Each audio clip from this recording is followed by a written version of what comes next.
Hey everybody, Josh the RV Nerd here at Haylett RV of Coldwater, Michigan with your July RV industry update as seen from a little Midwestern dealer's perspective anyway. Topics on hand today will include things like some continued talks on a couple supply chain challenges. We're going to get into some 2022 stuff because those are going to start showing up this month. Maybe a signal in the change in the winds in the used RV market and some potential big shakeups at some upper management levels of a couple major RV companies. Now, as we go through, if there's anything I'm not real clear about, because I do tend to go off the cuff and sometimes I'll flub some things up or I'll jump thoughts in the middle of a sentence, leave me some comments, questions, what you think about what's going on, what you've seen in your region. Let me know where you're seeing things and kind of compare notes, because this is just what I'm seeing here in the Midwest. We are a single standalone dealership. I don't necessarily have a national view of everything, but I like to try to give people a little bit of transparency to kind of pull the curtain back and let you see what's going on behind the scenes a little bit. And as always, if you appreciate that kind of information, these updates, hit that subscribe button, like our video. Let's get dug in here. Doug! Doug!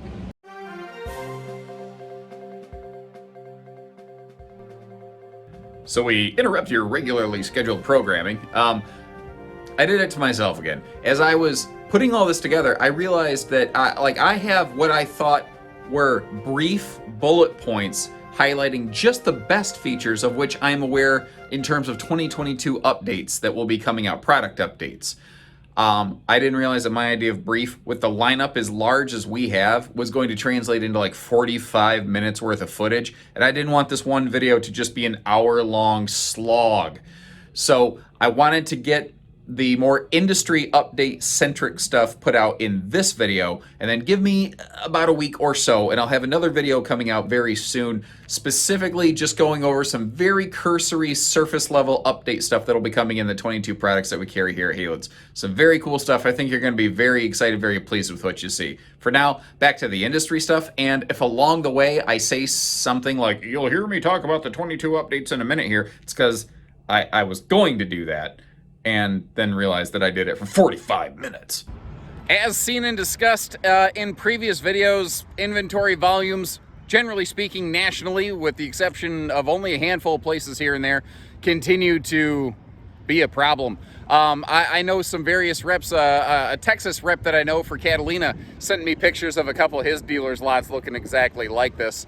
And I am really hopeful that through the fall months and into winter, we can finally begin to rebuild some of our inventory, but it looks like for summer, there's just absolutely no signs of this stopping. And it feels like, the new RV market to me really feels like a garden hose that's been kinked up.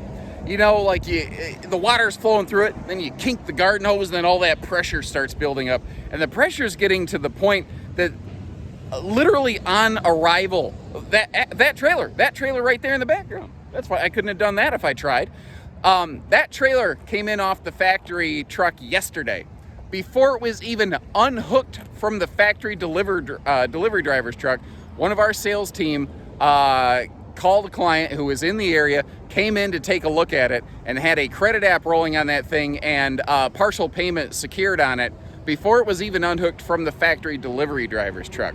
So there's inventory that's coming in and leaving so quickly, it's not even making it to our website at this stage. And that has, it's been a higher and higher level of frequency, and it just doesn't seem like there's any signs of that stopping anytime soon. Hopefully, the demand in this business, it always tends to follow the weather patterns and the temperature. And as we roll into fall and into winter, hopefully we can finally start rebuilding some inventory to have some things on hand. At this point, like normally we walk around with 500-ish trailers in stock this time of year, maybe 400 if we've been a little bit depleted. At this point, I'd be happy to have 50 or 60. I said in one of my videos recently, there was a little misunderstanding on a headline, something that I pointed out. And by the way, I want to put a quick shout out there to RV Travel. One of their writers put a, you could say, sensationalized headline out there. And RV Travel said, you know what, you're right. You're right. That is not the message that we were going for. And they went through and they updated that. And I was very impressed to see that. That really showed me, because RV Travel is one of the few websites in the RV industry that I follow regularly. Like, I live in this business every day. I don't need to go around following stuff. And I've always seen that they are for RVers by RVers, and to see that kind of quality and character, to go, you know what, you're right, we're better than that really said something to me, and I was very impressed by that. I think that those are some excellent people, and I've talked about them before, but man, if you're just kind of curious to see what else is going on, RV Travel's daily newsletters or weekly newsletters or whatever you want to subscribe to, I have personally found them extremely useful and extremely beneficial, helping me get a better view of more things around the nation. But it's not just like what's going on out there. It's also a lot of like tips, tricks, methods like hot camping, cold camping, packing, storage solutions, all kinds of different things. You never know what's rolling through there. And every single day I see that newsletter go through, and every single day I click on it. I didn't mean to stop this to make a big RV travel plug, but we're not like in business with RV travel, mind you. That's just something that I've seen, a resource that I've found a lot of value in. That's definitely something I would recommend anybody watching this take a look at sometime. Now, I mentioned a potential change in the wind on the used RV market. There have been a lot of people very vocal about the idea that in the future there's going to be a big surge and a glut of used RVs entering the marketplace. And by the way, what you just saw was our new RV lot. What you're seeing over here is a combination of our rental fleet, some used RVs that have been purchased and waiting pickup, and some RVs that we've done some service on. I haven't explained this well in the past in my videos. Most of what you're often seeing behind me is not stuff that's available that's here for sale. Someone's like, well, you're telling me there's a shortage of RVs, but I counted about 400 different campers in your videos. Yeah, but only about 390, or only about 10 of those are actually available. The other 390 are not. But a lot of people said, okay, sir, a lot of people bought a used RV because there was nothing else to do. There was no sports, there was no nothing, and almost everything is back at effectively pretty much nearly 100% capacity with only a few restrictions right now. We are, by and large, back to normal, and I don't think anyone's unhappy about that. I will admit, though, there are certain things about the COVID restrictions, like standing 6 feet away from me in line at the grocery store. Can we keep that, please? Can you please not stand so close to me that I can feel your breath on the back of my neck? I would certainly appreciate that. Anybody else? Was there one little quarantine factor that you really enjoyed? Because that's the one that I really liked. But regardless, a lot of people jumped into the RV market because they had nothing else to do. And after a year or two of not using it or going back to their regular lives, and the kids going back into sports or whatever, there's going to be a lot of people offloading RVs. I haven't seen that happen yet. And actually, Jason and Abigail over at RV Miles, which is another thing online, another resource that I've really kind of started enjoying this year. We're not partners. We don't share any money. These are just people that I've interacted with a few times, and I like the content they put out because it really seems to be very fact-based, information-based. It's not a lot of opinions being thrown out there. They were reporting on this. There were some studies done that said not only are more people looking to get into the RV market this year, but of those that got in last year, more people were wanting to camp more this year. Their video, I believe, was more focused on the idea of being sometimes difficult to find a campsite, which is certainly a thing that's out there. We've talked about that in our own updates in the past couple months. But we haven't seen that slug and that glut of used RVs entering the market. And by the way, just as a courtesy, I'm going to leave you a link to the RV Miles YouTube page down in the video description. If you haven't, check them out. They've got some very interesting things. They're full-timers. They're very cool people who really just seem to have a good passion for things and sharing information. But what I was getting at with all this, was we have seen a sudden uptick in the listings at our consignment store, Advantage One RV down the street. It's not always been very clear, but we've been doing consignment sales here from Haylett RV under the name, the official name of the program was Advantage One RV for a long time, but we had never really broken it out officially of our brick and mortar here, and we finally now have a second location dedicated strictly to that. You've actually probably seen we've even started a second YouTube channel dedicated specifically to that. So if you are curious about maybe monitoring the influx of potential used things coming into the marketplace, because the difference at Advantage One is those are not trade-ins. Those are RVs where someone just said, I'm done, or I've already bought something else and I didn't trade this in, but usually these are people who are done camping. So what I noticed is this last week, usually we'll see 1, maybe 2 listings a day.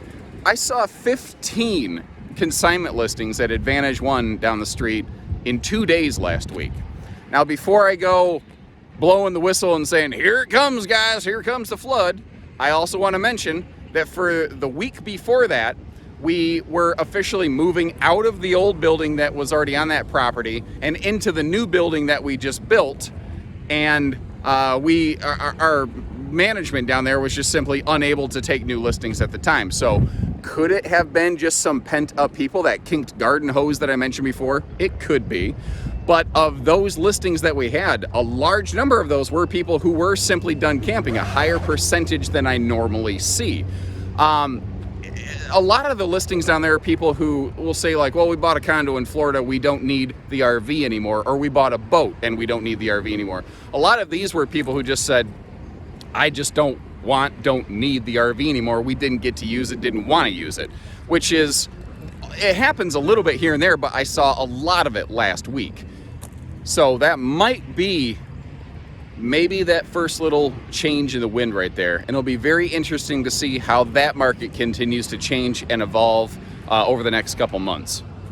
And some exciting news, some 2022 towable RVs are going to finally start making landfall this month. I had report, by the way, this is not a 22 behind me, I'm just using this as a visual reference because we had an RV coming in from the factory right now, a nice Freedom Express. But I had reported in previous update videos, June is actually when the manufacturers were able to begin rolling out 22 model year stuff, but the manufacturers have actually started to re-adopt a traditional historic policy that's been around for the majority of the RV history of production. That came out wrong. For the majority of RV production history is, I think, what I was trying to say. I think you know what I meant, but regardless, I obviously don't edit my videos a lot. It used to be that when the model year updated, like when an RV went from a 2012 to a 13, that is also when you saw the product updates take place. And then every manufacturer tried to be the first one out with the new model year. No, I'm the first with a 14, 15, 16. Well, the problem is it got to the point that you were seeing the new model year come out in like February in some cases, some rare cases even before that.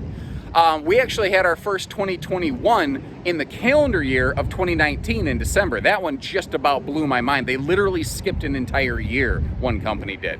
But with everything that's gone on this year, manufacturers have kind of adopted a little bit of a return to normalcy. And they wanted to wait until their summer factory changeover, their summer break. Something that a lot of people aren't really aware of is that in the RV industry, you can't just, a person on the production line can't just take a couple days off. It screws everything up. You need to be there to do that job to keep the process flowing and going. So what manufacturers tend to do is for a week or two in the middle of summer, when the kids are off school and you can take your family out for a vacation, they allow their labor force a week or two off. And I know it seems crazy to do that in the middle of summertime, but these people deserve some time off, and there's just not another good time to do it with their families without interrupting school and 100 other things. So when they come back from that break is when you'll see the 22 updates and the 22 model years go into production. One thing I want to make some folks aware of, there's going to be a very small number, a very brief window where some manufacturers may have some old parts and some old stock that they need to burn off still, basically. So there may be a small period where there will be some 2022 models that come out that are still built to 2021 specs. but that will very quickly work itself out. And I tell you what, I've got a couple other quick little points to make here. I have finally begun to get some 22 updates. I am going to, toward the end of this video, skip around our lot and share what I have learned and what I haven't learned about what might be coming so far. Understand, though, I don't have any good visual references to give you quite yet. If you want to see the new updated videos come in, obviously hit the subscribe button, and as soon as they land, I'll start cranking out new videos on this stuff. Now, I want to make full admission, I want to make it fully clear what I'm about to say here absolutely falls into the realm of unconfirmed rumors right now. So I don't want to get people's heads into a tizzy. These are just a couple of, I think, very interesting things that I've heard happening. There have been several very high-level executives from multiple major RV companies, some of which we're partners with, some of which we are not, leaving their respective companies, not to change teams, but just leaving their companies. But almost all of whom that I've seen exit have left some little thing like, don't worry, you'll be seeing us again. It's very interesting to me that suddenly several major executives have broken away, and around the same time, coincidentally, wouldn't you know it, there have been some, we'll say at this point still unconfirmed rumors of some potential new RV startup companies. Now what that means, who they're called, what they're building, I don't know. I just think it's very interesting, and it will be really exciting to see if there's a little bit of a shakeup. I really like this industry, but if we're calling a spade and a duck, it's all very Forest Riverman designs. You know, it's like it gets very homogenized very, very quickly. When one RV manufacturer comes up with something cool, they all cannibalize it. Like Heartland RV really broke into the fifth wheel market with, frankly, with two specific things, and I'll give them credit for three. One is an enclosed, privatized, heated, whatever, protected docking center. They weren't necessarily the first ones to do it, but they did it across the board on like everything, and that really shaped what everybody does now. They were also one of the first to do some kind of cutaway nose cap in high frequency to give you tighter turning radii. That's one of those like octopi, octopuses, octopodes. I think that there's several different ways of saying it. You get the idea. I think Heartland is also one of the reasons a lot of our rear living fifth wheels are rear sofas with theater seats straight across from the entertainment center. They were one of the ones that really popularized that. And that was back in 2010. And now if you look, it's like that's the industry standard go-to concept and layout out there. And again, it's not that they were necessarily the first, it's just that they really made that popular. So anytime you see somebody break away like that, it indicates there might be some new ideas, some new blood, some shake-em-ups happening. And personally, that's what I like to see. I see these things all day, every day. You see me down at Advantage One when I get some weird random thing in that I've never heard of before. I really feed on that because I love all these things, but they do start to look a little bit alike. When a feature's popular, every manufacturer jumps on board that bandwagon, and I'll be really excited to see who comes out if somebody can do something better, or at least different and exciting. And again, remember, I will have a separate breakout video kind of highlighting some bullet points on the 2022 updates throughout the Haylett RV lineup. Again, I intended to kind of start touching on those briefly here in this video, but when my mouth starts moving, it seems like brief is something it just doesn't do very well. It's kind of like when if I say something stupid to my wife, I think I can fix it with more words. Pro tip, fellas, you can't. There's a tip from your Uncle Josh, the RV nerd, right there. If that isn't the most useful advice you've received today, gentlemen, I don't know what is. So follow me for more life advice. No, actually, no, don't do that. As my brother will tell his sons, don't listen to Josh. Don't listen to Uncle Josh. So thank you again for tuning in. Thank you for joining us another time here. And again, stay tuned in a week or two. I'll try to get some of those 22 product updates out there. And until then, take care, stay safe, have fun, and happy Haylett camping, everyone.